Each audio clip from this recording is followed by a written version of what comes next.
Всем привет, это канал Go Fingerstyle, меня зовут Максим Ярушкин. Сегодня я покажу, как играть по-черному кочевый блюз и супер упражнения для музыкантов любого уровня. Итак, давайте разберемся, что именно мы будем играть, какие аккорды, какие ноты. Ну, сначала это будет маленький кусочек, а в конце видео я покажу полностью весь блюз, как играть. Сейчас вообще забудьте про ритм, про темп, просто смотрим, какие ноты будем играть. Ставим аккорд Е7 вот в такой форме, чтобы указательный палец был свободный. Правой рукой мы играем бас шестая открытая, потом шестая на седьмом ладу, потом пятая на пятом ладу и пятая на седьмом ладу. 4 доли. И теперь добавляем после каждого баса, который мы, кстати, играем большим пальцем, указательным и средним еще играем третью и четвертую сторону, получается. Бас, играем, бас, играем, бас, играем, бас, играем. Запомнили, и вернемся к этому чуть позже. Теперь давайте разберемся с ритмом. Мы будем играть блюз шаффл. Что значит шаффл? Обычно мы добавляем и ровно между этими четвертями, и это звучит так. Но в данном случае мы будем делить пространство между четвертями не пополам, а на 3 части. Вот слушайте, как было.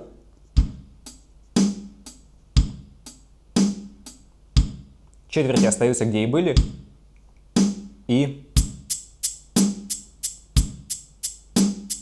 Раз, два, три, раз, два, три, раз, два, три, раз, два, три.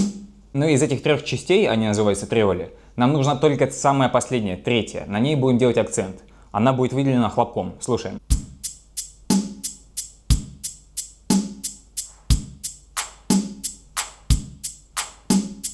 Раз, два, три, раз, два, три, раз, два, три, раз, два, три.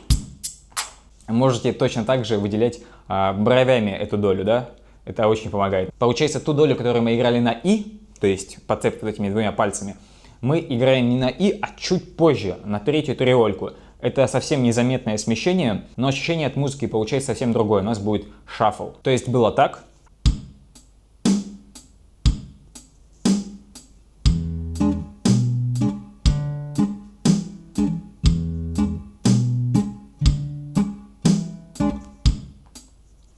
А стало так.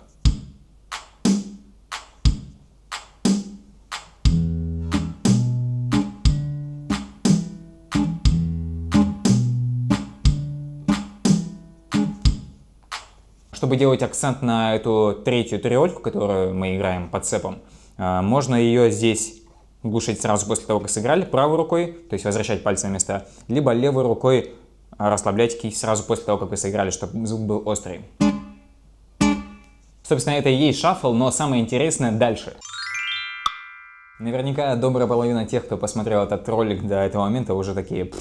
Да, я знаю, что это триоли, что такое шаффл. Самая распространенная ошибка — это когда не дотягивают до вот этой триольки и не получается этой пульсации шаффл. Или получается, но через раз, и совершенно непонятно, как тренировать вот такой кач, который получается у афроамериканских блюзовых музыкантов. Фишка в том, что обычно мы практикуем такой ритм под метроном так. Включаем метроном и считаем его за четверть, то есть раз, два, три, два, два, три, три, два, три, 4, 2, 3.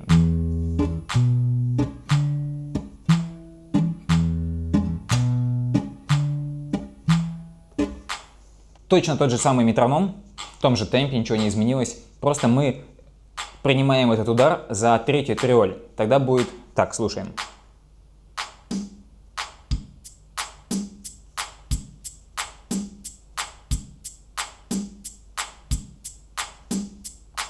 При этом играем абсолютно то же самое, просто под другой метроном. Казалось бы, ничего в нашей игре не может измениться, но изменится, потому что будут ощущения другие, и вы эту третью долю всегда дотянете.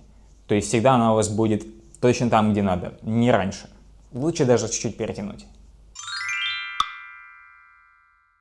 Если просто включите клик и попробуйте въехать, считая клик на 3, то будет очень сложно сразу это сделать, поэтому я для вас сделал небольшой барабанный минус. Давайте поиграем под него, ну и для самостоятельных занятий ссылочка на него будет в описании. Играем тот же самый аккорд, с тем же басом, все то же самое, та же пульсация, просто держим грув, что бы ни происходило. Поехали. Раз, два, три, 4.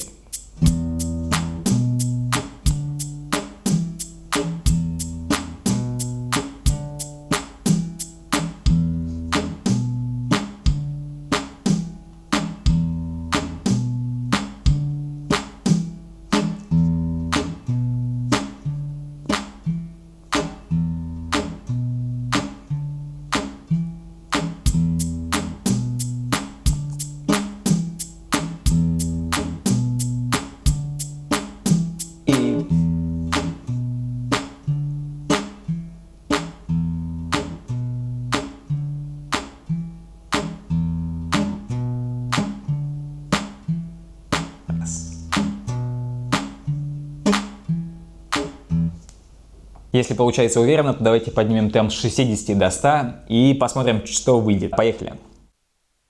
Раз, два, три, четыре.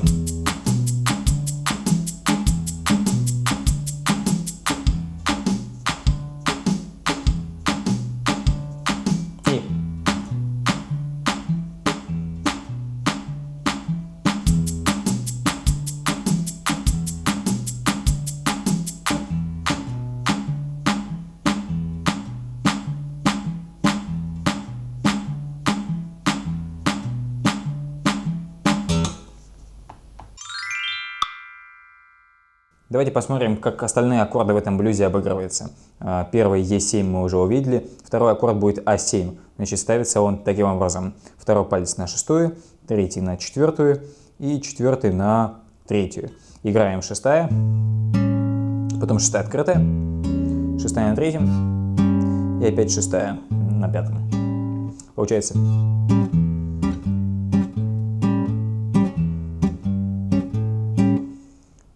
Потом опять возвращаемся на Е7. И далее обыгрываем Б7. В той же самой форме, что и Е7. То есть мы просто меняем позицию так, чтобы второй палец стал на пятой струне, на второй лад. Тут мы играем пятую струну в басу, потом шестую на втором ладу, пятую открытую и опять пятую на втором. Получается.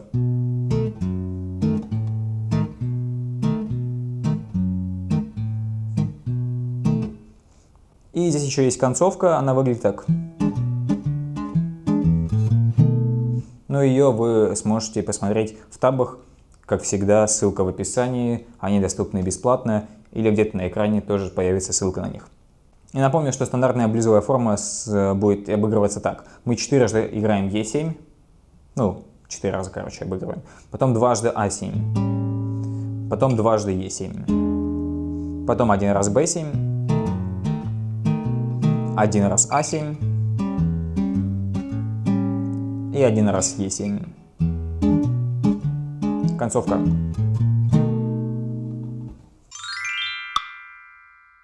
Ну и выучив полностью, что играть, мы отрабатываем, как это играть. То есть включаем либо эти ударные, либо сразу клик, который мы принимаем за третью триольку. На сегодня все. Я надеюсь, этот видеоурок вам понравился и был полезным. Качайте табы, качайте минусы, практикуйтесь. Знаете, друзья, я просто не могу не попросить у вас поставить лайк к этому видео и подписаться, если вы до сих пор не подписаны. Если вы уже все это сделали, то обязательно делитесь этим видео со своими друзьями, белыми гитаристами, которые тоже хотят играть в блюз, потому что блюз — это универсальный язык всех музыкантов, а тем более гитаристов. Свои предложения по новым видеоурокам, вообще по новым видео, обязательно пишите в комментариях на YouTube. И спасибо, что досмотрели это видео до конца. До следующего четверга.